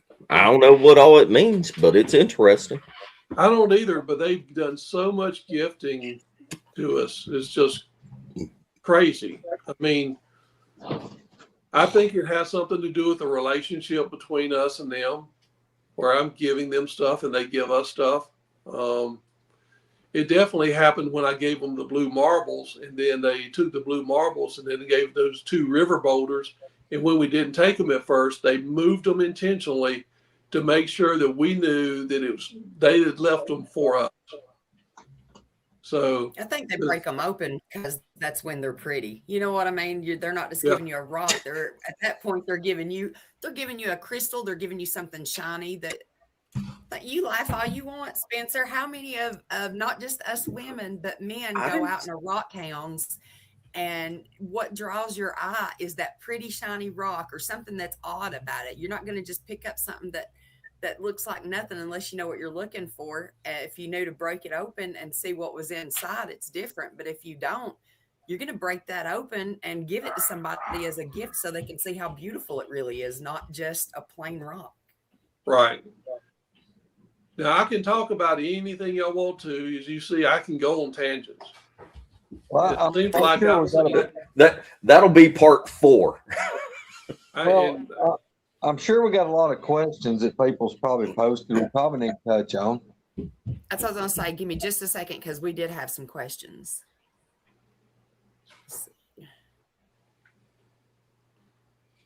This will be the shortest one I've ever done. I'm saying. If he just gave it just as, just as the rock solid, because most of y'all know quartz, if it's not cleaned off, I mean, it's just like anything else. It just looks like sandstone or something like that on the outside of it. Right. Well, I wonder, Neal, you said that you thought that there may be some iron and stuff like that in it. I wonder if any of those rocks you've got have got any magnetic property to them. I don't know. Somebody asked me that, and I never tried it to see. The ones I think might have it is the one that I think is iron ore sand mixed. That may have some magnetic items to it. I don't think the quartz would. I don't think the sandstone would, but the other one, like that first one, may have some magnetic properties to it, but I've never tried it to see. Yeah. So, how many of you actually seen at your place, Greg? Well, where right here at my place in my yard where I'm sitting, I saw one that I saw really good. The boy that works for me, he saw one out here. My wife saw one out here.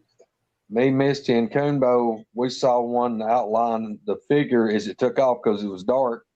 Coonbo saw one across the road in front of him. He saw another one here.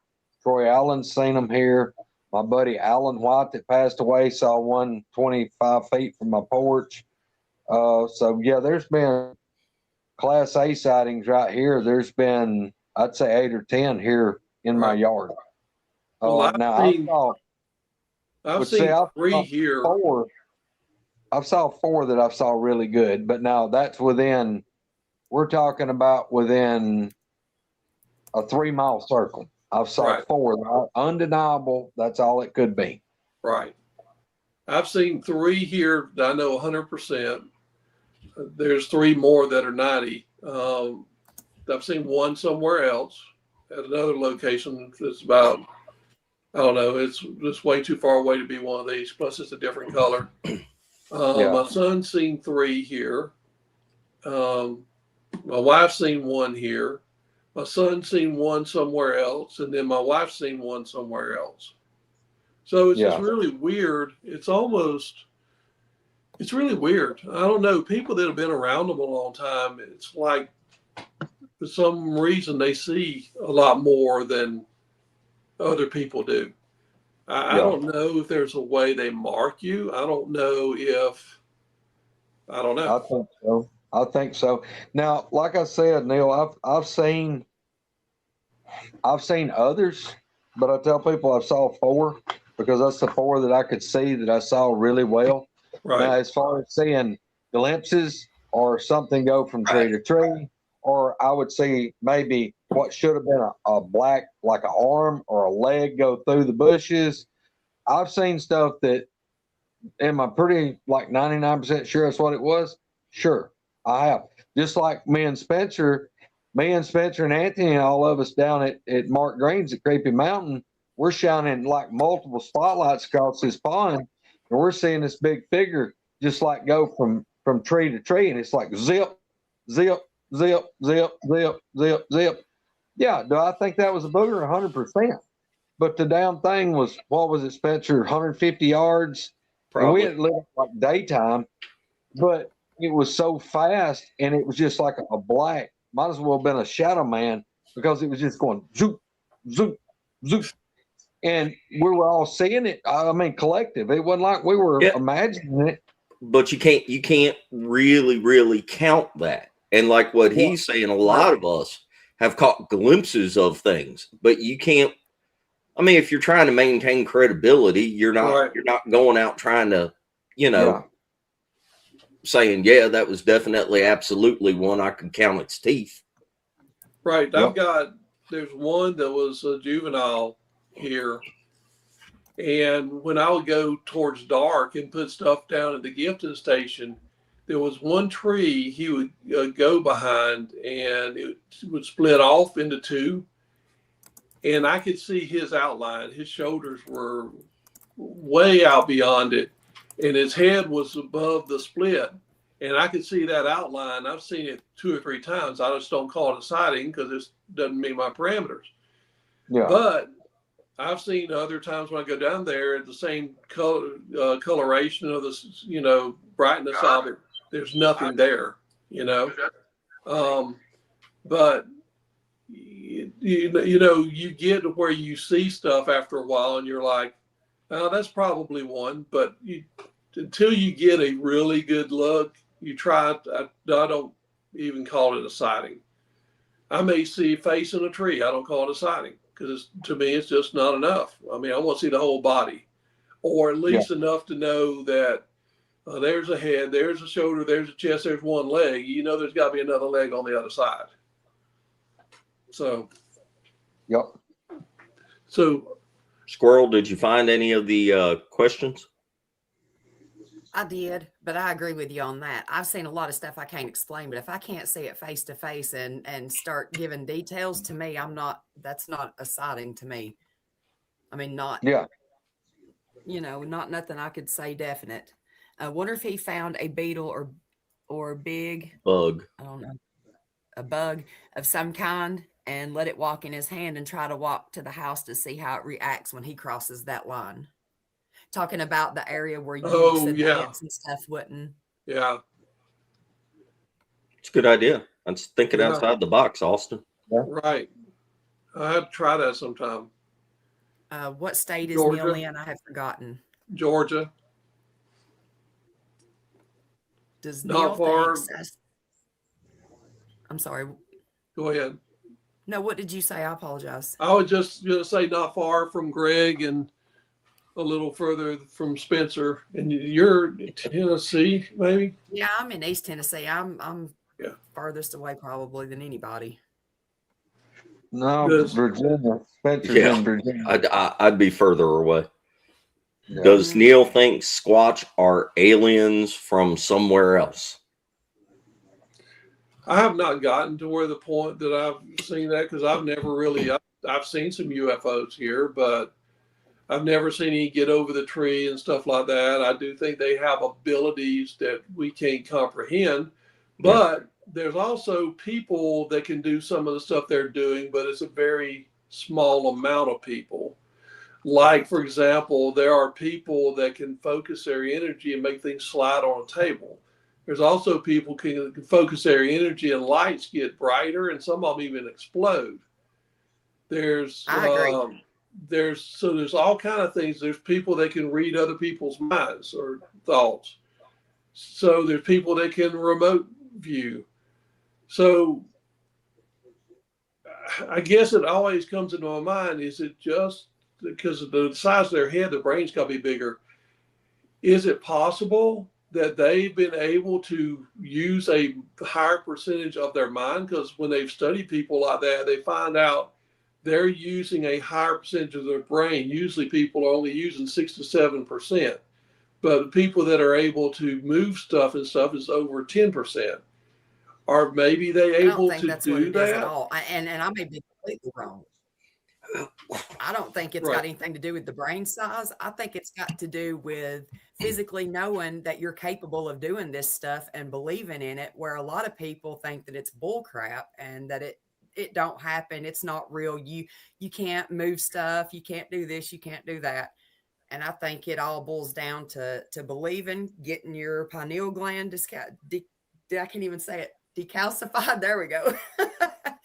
And no, ask her to say moccasins.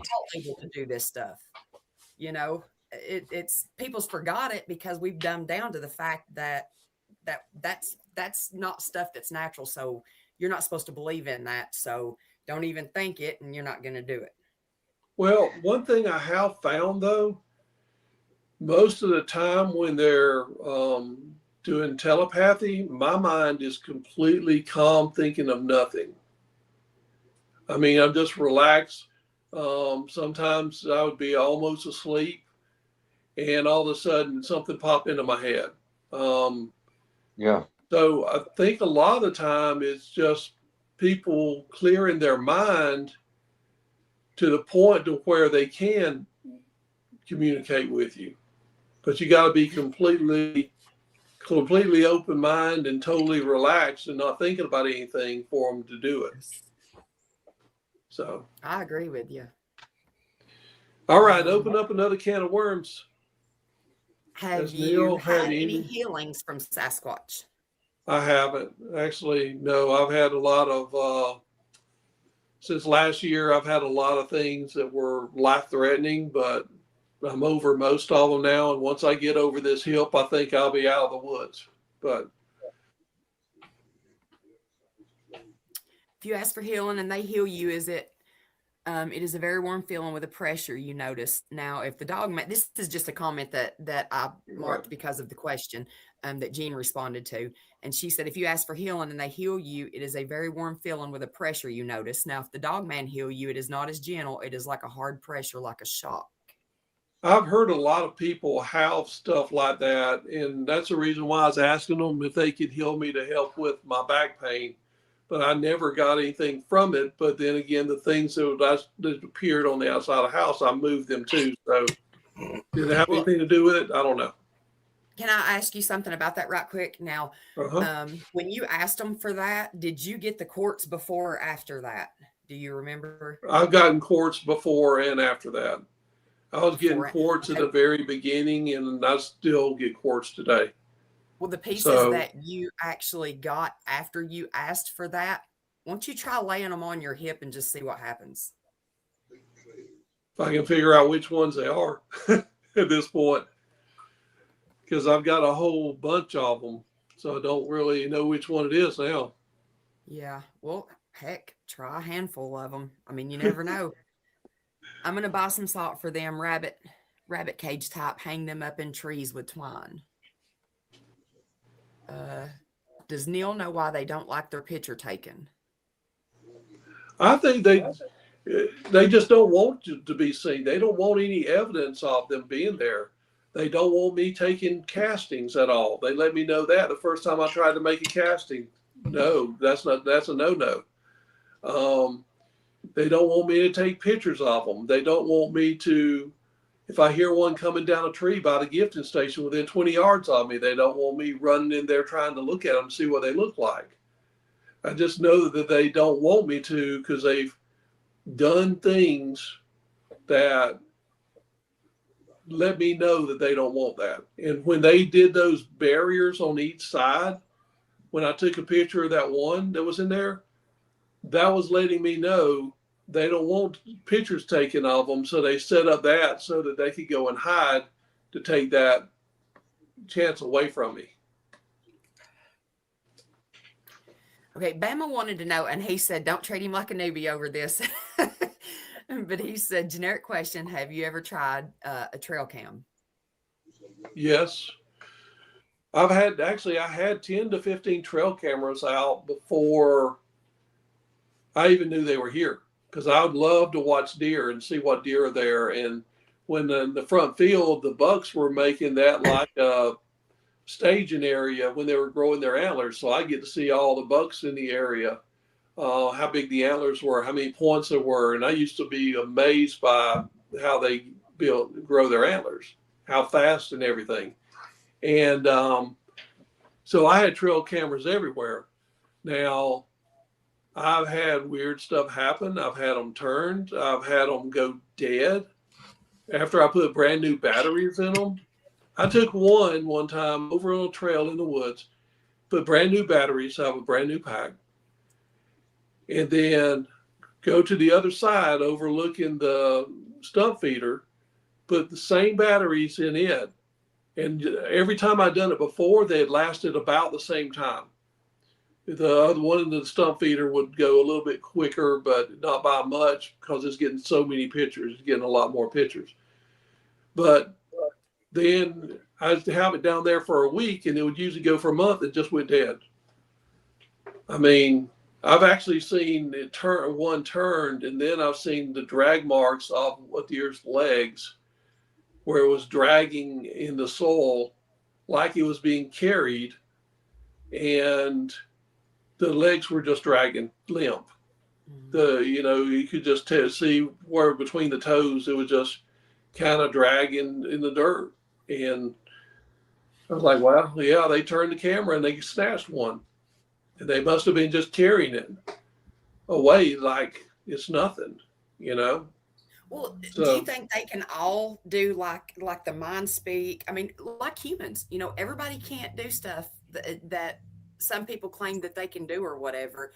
Do you think these things are kind of the same way? And the reason I asked that is because you were talking about your batteries and stuff going dead, and you hear a lot of people talk about how they have equipment failure, battery failure, battery drain and stuff like that. And that all to me falls back in with the supernatural, because when you're ghost hunting or doing stuff that's paranormal, you have, battery drainage, and to me, I mean, it all kind of ties in together, because you have a lot of the same, instances that's pretty much what would happen if it was, with the supernatural. my personal opinion is they all can't do it. That's my personal opinion. I think the most of the telepathy on my side was coming from the alpha male and the alpha female.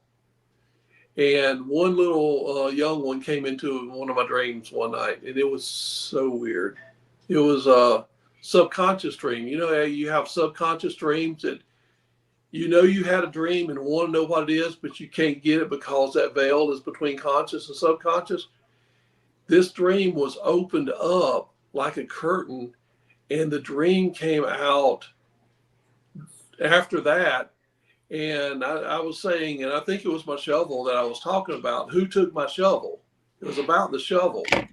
And this little kid's voice came in and said, so-and-so did it. Now, it was the most beautiful name you've ever heard, but it's probably 20 to 30 letters long. And it said, so-and-so did it. And when that happened, I woke up, I snapped up and jumped to the side of my bed. They've never done that again. I think because it startled me so much. But that was a young one, and it was like tattletelling on the one that did it. It was telling me so-and-so did it. And I can't even have a chance to remember. This is the hardest chair I've ever sat in. Remember or had a chance to remember what it was, but I just remember it's the most beautiful name, but it had like 20 different letters in it. It was so long. And it was weird. It was just like it opened the curtains and pulled it out of my head. That's also another reason why I think they can get into your subconscious as well as your conscious thoughts. But that's one of those, and I had one other dream that I think the whole dream was put in my head, but that's the only other dream that I think that it got into. The other one was a whole dream by itself, and it was crazy.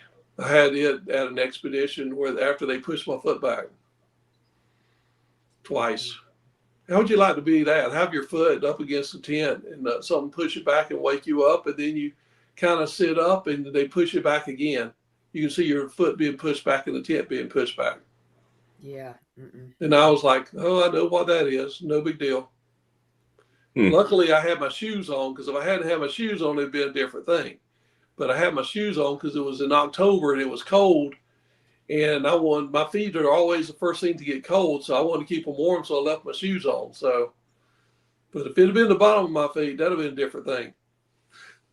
I've heard them do that a lot of times. I just never expected them to do it to me the first time I go on an expedition. So that's right. Better that they pushed your foot than to be dragged off by it. Yeah.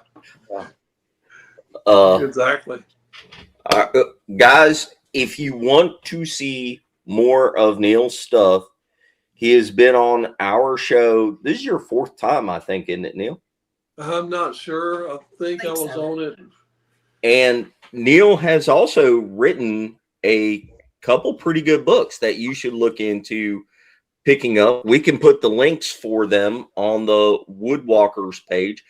In fact, if you remind me, Neal, Okay. this afternoon or tomorrow, maybe I'll go up in the description of this and put the links for your books. What's the titles of them though? If you'll send them to me, Spencer, or whatever the names or whatever, I can do that and add it to it.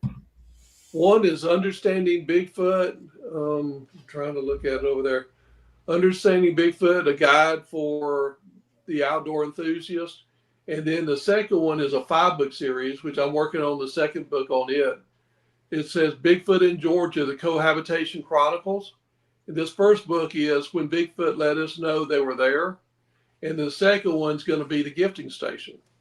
It's going to have pictures of all this stuff that we're talking about. Pictures of how the one young one ripped the peanut butter jar down. Pictures of an empty jar where they clean them out to where it's just as if nothing was ever in it.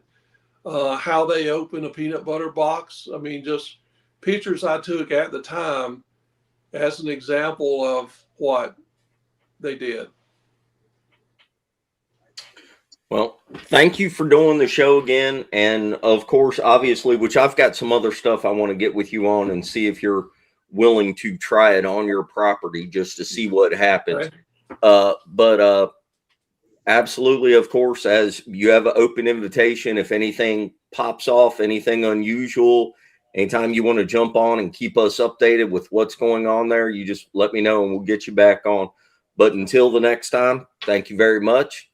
All right. Everybody go check out his books. We'll put the links in the show and on the Woodwalkers Facebook page. And Judy, or Gene rather, good questions. Yeah. A lot of good questions and comments in chat today from everybody. And mods, thank you for being here. Yep. All right. Thank you, everyone. Thank you, guys. Yep. Hope everybody has Enjoyed a good night. Enjoyed it, man. Thank you. All right. All Thank right. you. See y'all. Bye. Thank you. Have a good Everybody night. take care. Love you. Bye-bye. Bye. Love everybody. Oh, man, look. On the computer, you have to hit okay. Anyway. Just turn me on, turn me up, and turn me loose.